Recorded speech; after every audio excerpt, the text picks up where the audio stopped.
करेंगे पहली संतवानी से। तो पहली जो संतवानी है, अभी सबसे पहले चीज़ संतवानी का मतलब क्या होता है। संतवाणी अगर हम ये वर्ड देखें तो संतवाणी का मतलब दो वर्ड को कंबाइन करके बना हुआ है, संत और वाणी। संत हम कहते हैं सेंट्स को, सेंट जो साधु होते हैं, और वाणी के बहुत सारे मीनिंग्स हैं। वाणी मतलब आवाज़, वर्ड्स, उनकी सेइंग्स, उनकी बातें। तो अब हम समझ सकते हैं कि संत वाणी मतलब संत लोगों की बातें, वर्ड्स ऑफ सेंट्स। तो एक्चुअली पहले क्या होता था, जैसे कि अभी हमें अगर लोगों को कुछ समझाना है तो अभी तो हमारे पास सोशल मीडिया अवेलेबल है। जैसे कि मुझे अपनी कोई मैसेज अगर लोगों तक पहुंचाना है तो आज का जो प्लेटफॉर्म है वो सोशल मीडिया का है, जैसे कि व्हाट्सएप हो गया, फेसबुक हो गया, इंस्टाग्राम हो गया। तो इसके ज़रिए मैं अपनी बातों को लोगों तक ले जा सकता हूँ। पहले ज़माने में लोगों तक अच्छी बात पहुँचाने के लिए ऐसे कोई प्लेटफॉर्म अवेलेबल नहीं थे। तो उस वक्त क्या होता था कि जो टेम्पल्स होते थे, जो प्रेयर जो प्लेसेस होती थी, वहाँ पे लोगों को प्रेयर के बहाने जमा किया जाता था। और वहाँ पे जो सेंट्स होते थे वो अपनी बातों को, अपने अच्छे मैसेजेस को लोगों तक संत वाणी के ज़रिए, इन पोएम के ज़रिए पहुँचाते थे। तो अगर आप हमेशा देखोगे तो संत वाणी जो होती है उसमें कभी भी हमेशा कोई ना कोई मैसेज होता है समाज के लिए। वैसे ही संतवाणी की जो पहली जो संतवाणी है, अंकिलामितास तुझा, संत नामदेव की ये पोयम है। संत नामदेव के बारे में अगर हम समझें तो आप इंट्रोडक्शन देख सकते हो कि वारकरी संप्रदायातील थोर संत कवि। अब वारकरी संप्रदाय, आप थोड़ा कोशिश कीजिए कि जो वर्ड्स के जो मीनिंग्स हैं उसको लिखने के लिए। जैसे कि मैं हमेशा आपको टेक्स्ट बुक में लिखाता हूँ, बट अब हम ऑनलाइन लेक्चर ले रहे हैं तो आप, जैसे मैंने आपको शुरुआत में बताया कि आप कोशिश कीजिए टेक्स्ट बुक रखने की। नहीं है आप नोटबुक रखिए और आप अपने हिसाब से थोड़ा मीनिंग्स लिखिए, ताकि आपको नेक्स्ट टाइम वो रेफ़र करने बहुत अच्छे से काम आएगा। तो वारकरी संप्रदायातील थोर संत कवि। वारकरी संप्रदाय, वारकरी संप्रदाय का मतलब क्या होता है कि जैसे कि जो संत लोग जो थे वो एक कम्युनिटी से बिलोंग करते थे। और नॉर्मली इन लोगों की जो कम्युनिटी होती थी वो वारकरी होती थी। तो वारकरी एक बहुत बड़ी कम्युनिटी थी जिससे ये संत नामदेव बिलोंग करते हैं, और इनको थोर संत कवि कहा जाता है। थोर का मतलब होता है ग्रेट, एक बहुत ही ग्रेट पोएट के हिसाब से ये मशहूर थे, फेमस थे। अब संत नामदेव के बारे में अगर मैं कहूँ तो उनके बारे में एक बहुत ही इम्पॉर्टेंट चीज़ है कि उनकी जो पोएम होती है वो हमेशा सिंपल लैंग्वेज में होती है, मतलब ज़्यादा हार्ड नहीं होती, और कोई भी नॉर्मल इनकी पोएम को समझ सकता है, उसका मैसेज समझ सकता है। जैसे कि हम देखेंगे अब यहाँ पे भी लिखा है कि त्यांच्या अभंगाची भाषा सुबोध सरळ साधी आहे। सुबोध सरळ साधी, बहुत ही सिंपल लैंग्वेज। त्यांनी हिंदीतही रचना केली आहे, उन्होंने हिंदी में भी पोएम लिखी है। और सबसे इम्पॉर्टेंट चीज़ कि पंजाबात जाऊन त्यांनी भागवत धर्माची पताका फडकवली। पंजाब में जाकर उन्होंने भागवत धर्म मतलब रिलीजियन, भागवत रिलीजियन एक नाम है, और उन्होंने पंजाब में भी उसे इस्टेब्लिश किया। शिखांच्या गुरु ग्रंथ साहिब या ग्रंथात हमको पता है, जैसे कि जो पंजाबी जो हमारे ब्रदर्स हैं उनकी जो एक होली बुक है गुरु ग्रंथ साहिब, उसके अंदर उन्होंने 61 कवने, 61 मतलब हम कह सकते हैं उनकी इस, यानी उनकी लिखी हुई जो लाइंस है उन लाइंस को ग्रंथ साहिब में भी इंक्लूड किया हुआ है। और उसका नाम है भक्त नामदेव जी की मुखबानी, यानी भक्त नामदेव के ज़ुबानी। अब हम बात करते हैं इस पोएम की। जैसा कि यहाँ पर टाइटल है पोएम का, अंकिला मी दास तुझा। पहले समझते हैं कि इसका मतलब क्या। एक एक चीज़ समझते हैं। जैसे कि यहाँ पर दास, एक वर्ड आया है दास। दास का मतलब होता है, जब आप देखोगे अंकिला मी दास तुझा में जो दास है, दास कहते हैं सर्वेंट को, नौकर को। तुझा का मतलब होता है your, me means my self. अब ये जो वर्ड है अंकिला, अंकिला का जो मतलब होता है, अंकिला जो वर्ड बना है वो बना है अंकित से।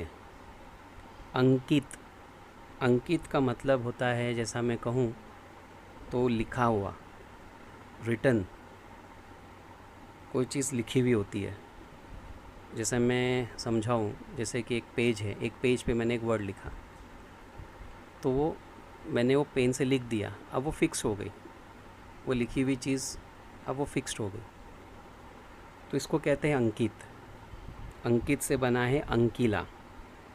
और अगर हम समझें तो नेवर डिस्ट्रॉयड, कुछ ऐसी चीज़ जो कभी ख़त्म नहीं होगी, जो कभी ख़त्म नहीं होती। तो अब इससे क्या समझ में आ रहा है? अंकिला मी दास तुझा में जो संत नामदेव है वो ये कहना चाहते हैं कि मैं तुम्हारा एक ऐसा सर्वेंट हूँ जो कभी ख़त्म नहीं होगा। मतलब क्या? मैं हमेशा तुम्हारा सर्वेंट रहूँगा। अंकिला मी दास तुझा, मैं एक ऐसा सर्वेंट हूँ जो हमेशा आपका सर्वेंट बना रहूँगा। आई होप आप समझ रहे हो चीज़ों को। अब इसका जो इंट्रोडक्शन है आप देखोगे, उसमें लिखा है की प्रस्तुत अभंगामध्ये, प्रस्तुत अभंगामध्ये संत नामदेवांनी, प्रस्तुत अभंगामध्ये in this poem, abhang, abhang means what? जे कधीही भंग होत नाही, जे कधीही भंग होत नाही, कुछ ऐसी चीज़ें जो कभी भी ख़त्म नहीं होगी, उसको कहते हैं अभंग। और अभंग इट्स जो पोएम होती है संतवानी, उसे अभंग कहते हैं। तो प्रस्तुत अभंगामध्ये इन दिस पोएम संत नामदेवांनी, संत नामदेव ने विविध दृष्टांतातून, विविध दृष्टांतांतून, विविध मीन्स वेरियस, वेगवेगळ्या, विविध वेगवेगळ्या दृष्टांतांतून, दृष्टांतांतून means examples, from various examples, अलग अलग एग्जाम्पल्स देकर परमेश्वर कृपेची याचना केली आहे।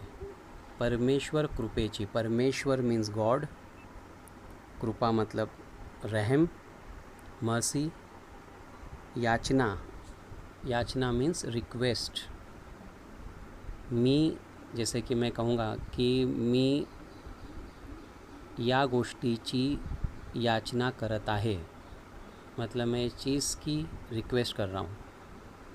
तो यहाँ पे पोएट ने अलग अलग एग्जाम्पल देकर गॉड से उनकी मर्सी के लिए रिक्वेस्ट की है। प्रस्तुत अभंगामध्ये संत नामदेवांनी विविध दृष्टांतातून परमेश्वर कृपेची याचना केली आहे, मतलब उन्होंने अलग अलग एग्जाम्पल दिए हैं और गॉड की ब्लेसिंग्स के लिए रिक्वेस्ट की, मतलब वो गॉड को रिक्वेस्ट कर रहे हैं कि आप हमारे पर अपनी ब्लेसिंग रखो।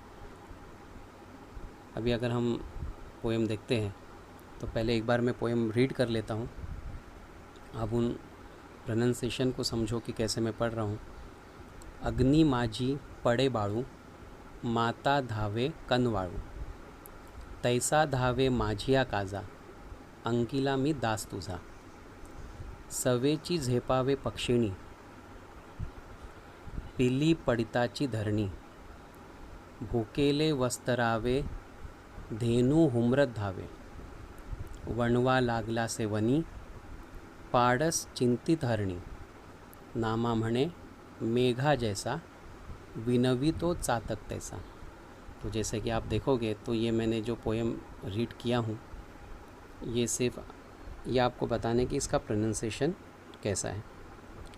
अभी हम इसका स्टेप बाय स्टेप हम लोग एक्सप्लेनेशन देखते हैं। जैसे कि पहली जो 2 लाइन है, अग्नि माझी पड़े बाड़ू माता धावे कनवाड़ू।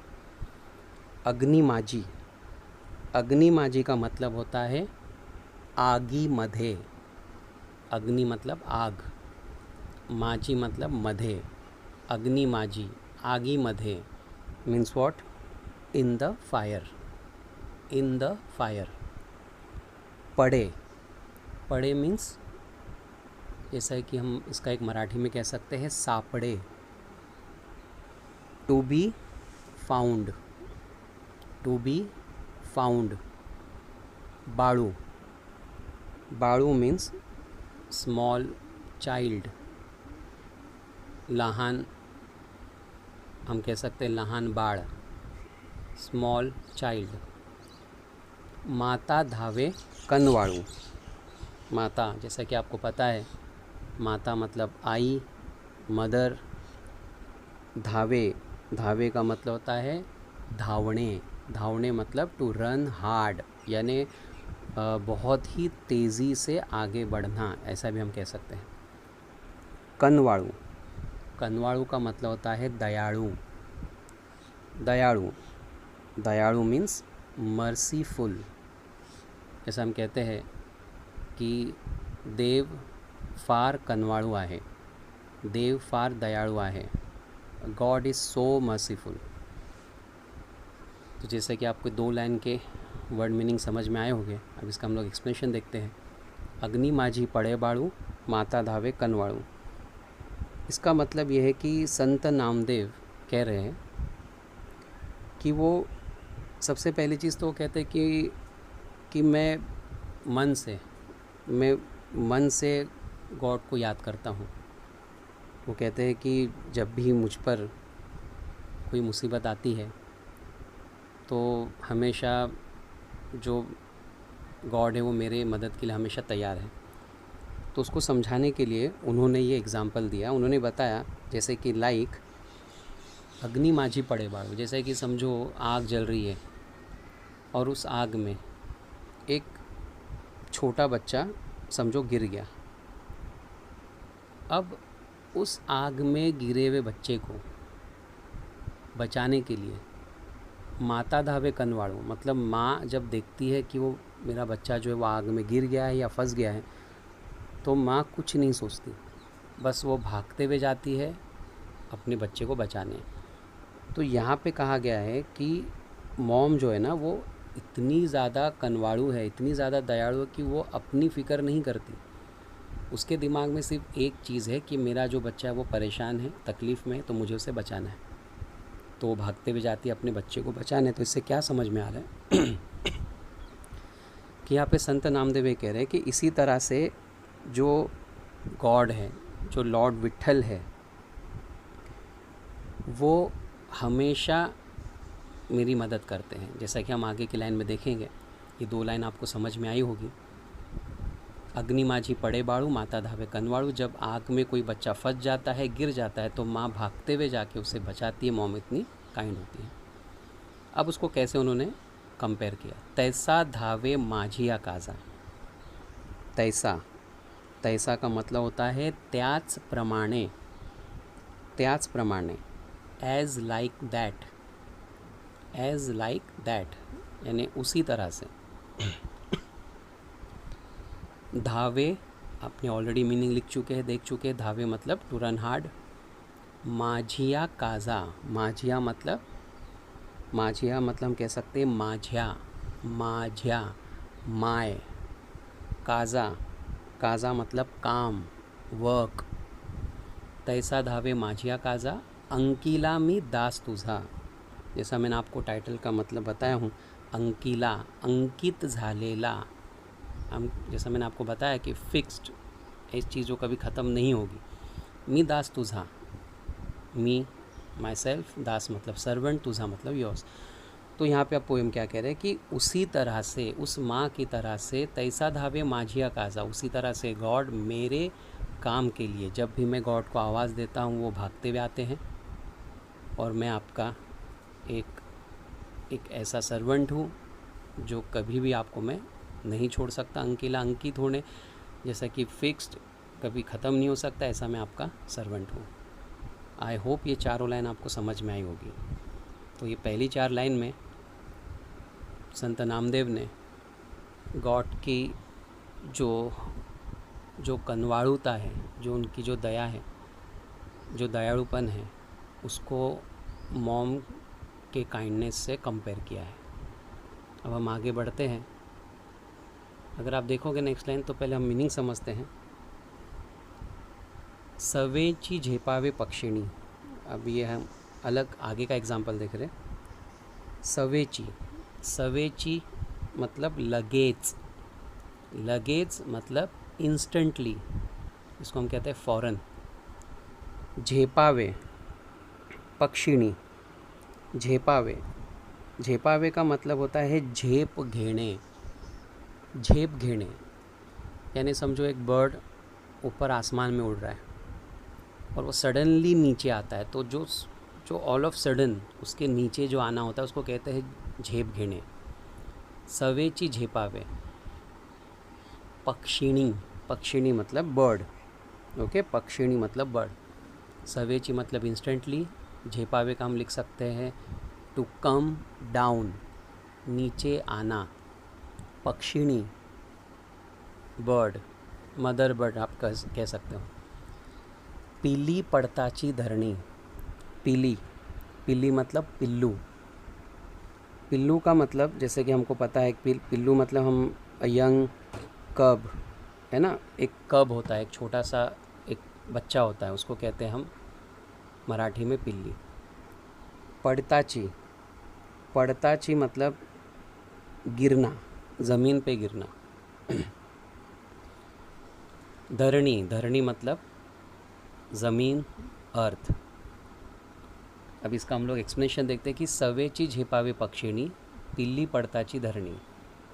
सवेची झेपावे पक्षिणी, जब एक बर्ड, फीमेल बर्ड या मदर बर्ड जब आसमान में उड़ती है, तो जब वो नीचे देखती है कि पिल्ली पड़ताची धरणी, उसकी नज़र अपने नेस्ट पे गई और वो देख रही है कि एक छोटा सा बच्चा जो है उसका वो ज़मीन पे गिर गया, तो जैसे ही वो देखती है तो सवेचे झेपावे पक्षिणी, तो जो पक्षिणी होती है वो ऑल ऑफ सडन बिना कुछ सोचे फ़ौरन वो ज़मीन के नीचे आ जाती है। क्यों आती है? अपने छोटे से बच्चे को बचाने। अंडरस्टूड? भूकेले वस्तरावे। नेक्स्ट लाइन जो है भूकेले, भूकेले मतलब हंग्री, भूखा। वस्तरावे, वस्तरावे मतलब वासरू, वासरू मतलब अ काल्फ, CALF, काल्फ, जैसा हम कहते हैं ना गाय का बछड़ा। भूकेले वस्तरावे, धेनु हुमरत धावे। धेनु, धेनु मतलब गाय, धेनु मतलब गाय, काऊ। हुम्बरत धावे, हुम्बरत मतलब हंबरने, हंबरने मतलब यानी चिल्लाना। जैसे कि आपको पता है कि जब जो गाय होती है वो जब ज़ोर ज़ोर से चिल्लाती है तो उसको चिल्लाने को कहते हैं हंबरने, मराठी में कहते हैं हंबरने, और इसको इंग्लिश में कहते हैं to low, TOLOW, to low यानी ज़ोर से चिल्लाना। भूकेले वस्तरावे धेनु हुमरत धावे। अब जब एक गाय देखती है कि उसका जो बछड़ा है वो भूख से मतलब भूखा है, अब जैसे उसको पता चलता है तो उसकी माँ सब कुछ छोड़कर वो जो गाय है वो ज़ोर ज़ोर से चिल्लाते हुए अपने बच्चे के पास आती है, अपने काफ के पास आती है। तो आपको समझ में आ रहा होगा कि इसके पहले एग्जाम्पल में हमने देखे कि एक मदर बर्ड देखती है कि उसका बच्चा नेस्ट से गिर गया तो वो भागते हुए मतलब ज़मीन पे आ जाती है वो, और जिस तरह से काल्फ जब भूखा होता है तो जो गाय होती है उसकी जो माँ होती है वो सब कुछ छोड़कर अपने बच्चे के पास आती है। नेक्स्ट जो लाइन है, ये सब एग्जाम्पल्स है, इसे बताया है कि कैसे माँ जो है अपने बच्चे की फ़िक्र करती है। वणवा लागिला से वणी, वणवा, वणवा को मतलब होता है फायर, आग। जो फॉरेस्ट में जो आग लगती है, जो बड़ी आग लगती है, उसको कहते हैं वणवा। वणवा लागला से वनी, वनी मतलब फॉरेस्ट, वनी जंगलात, इन द फॉरेस्ट। पाड़स चिंतित हरणी, पाड़स, पाड़स होता है हरणीचे पिल्लू, जो हिरन का जो बच्चा होता है, ओके, उसको हम कहते हैं पाड़स, बेबी डियर। चिंतित, चिंतित का मतलब आपको पता होगा, चिंतित मतलब टू फील रेस्टलेसनेस, चिंता करना। हरणी, हरणी मतलब डियर। अब वणवा लागिला से वनी, पाड़स चिंतित हरणी। अब यहाँ पे क्या बताए, एक डियर की फ़िक्र बता रहा है कि जैसे अगर समझो फॉरेस्ट में आग लग गई है और उसका जो पाड़स है वो उसमें फंसा हुआ है, तो जो हरणी जो होती है, जो हिरन होती है, वो बहुत परेशान होती है क्योंकि उसको डर है कि उसका जो बच्चा है वो जल ना जाए। तो वो फ़िक्र करती है अपनी बच्ची की, और फ़िक्र में वो अपने बच्चे को बचाने चली आती है उस आग में। नामा म्हणे मेघा जैसा, नामा म्हणे, नामा म्हणे इट्स एन इनिशियल, ये एक इनिशियल है। आप हमेशा देखोगे कि जब भी संत लोग अपनी पोएम ख़त्म करते तो लास्ट में ऐसा लिखते हैं, नामा म्हणे, नामदेव म्हणे। इट्स अ सिग्नेचर, एक सिग्नेचर केक होता है। नामा म्हणे मतलब सेड बाय नामदेव। मेघा जैसा, मेघ, मेघ कहते हैं हम क्लाउड को, जो बारिश के जो बादल होते हैं। जैसा मतलब एज लाइक। विनवितो चातक तैसा, विनवितो, विनवतो मतलब विनवणी करणे, विनवणी करणे मतलब टू रिक्वेस्ट, रिक्वेस्ट करना। चातक तैसा, चातक, चातक इट्स अ बर्ड, एक बर्ड है, और ये बर्ड के बारे में ऐसा कहा जाता है कि वो इंतज़ार करता है बारिश के मतलब पहली बूंद का, और वो पहली बूंद पी लेता है। और ऐसा मतलब एक कहा जाता है चातक बर्ड के बारे में कि वो बारिश के ऊपर, पानी के ऊपर डिपेंड रहता है। तैसा एज लाइक।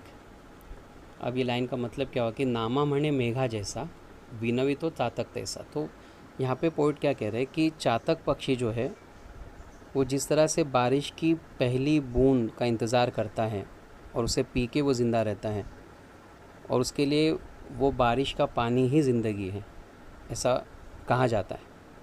तो ये एग्ज़ाम्पल देकर संत नामदेव क्या कह रहे हैं कि जिस तरह से चातक पक्षी आसमान में जमे हुए जो काले बादल हैं, उन काले बादल को बरसने के लिए, गिरने के लिए वो रिक्वेस्ट करता है, उसी तरह से लॉर्ड विट्ठल, गॉड, मैं तुम्हें रिक्वेस्ट कर रहा हूँ, और मैं ये रिक्वेस्ट कर रहा हूँ कि मतलब तुम्हारी जो ब्लेसिंग्स है, तुम्हारी जो मर्सी, वो हमेशा मेरे पर इसी तरह से बने रहे।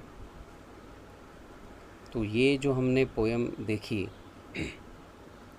आई होप इसका एक्सप्लेनेशन आपको समझ में आया होगा। अंकिलामी दास्तु झाक, इसमें संत नामदेव ने पहला एग्ज़ाम्पल माँ का दिया, दूसरा एग्ज़ाम्पल पक्षिणी का, तीसरा एग्ज़ाम्पल गाय का, और चौथा एग्ज़ाम्पल हिरन का, और जो पांचवा जो एग्ज़ाम्पल है वो रेस्टलेसनेस के बारे में, जिस तरह से एक चातक बर्ड बहुत मतलब इंतज़ार करता है, उसी तरह से उस संत नामदेव ने अलग अलग एग्ज़ाम्पल देकर अपने गॉड को लेकर जो उनके दिल में जो बातें हैं वो उन्होंने इस पोएम के ज़रिए हमारे सामने रखी है। अलग अलग एग्ज़ाम्पल देकर उन्होंने गॉड की मर्सी की रिक्वेस्ट की है। आई होप ये पोएम आपको बहुत अच्छे से समझ में आई होगी, और अगर आपको कुछ डाउट्स अगर है तो जैसे कि अब सामने तो मैं हूँ नहीं कि आप मुझसे डाउट क्लियर कर सकते हो, तो आप एक काम कर सकते हो कि इस वीडियो को रिवाइंड करके पीछे करके 1 से 2 बार आप सुन लो। इंशाल्लाह आपको ये पोएम बहुत अच्छे से समझ में आएगी, और आई होप कि ये पोएम आपको बहुत अच्छे से समझ में आई है, और कोशिश करूँगा इंशाल्लाह और अच्छे से इजी वे में आपको समझाने की। तो आज के लेक्चर में इतना ही। नेक्स्ट लेक्चर में हम संतवाणी का जो सेकेंड जो पार्ट है वो हम लोग इंशाल्लाह पढ़ेंगे।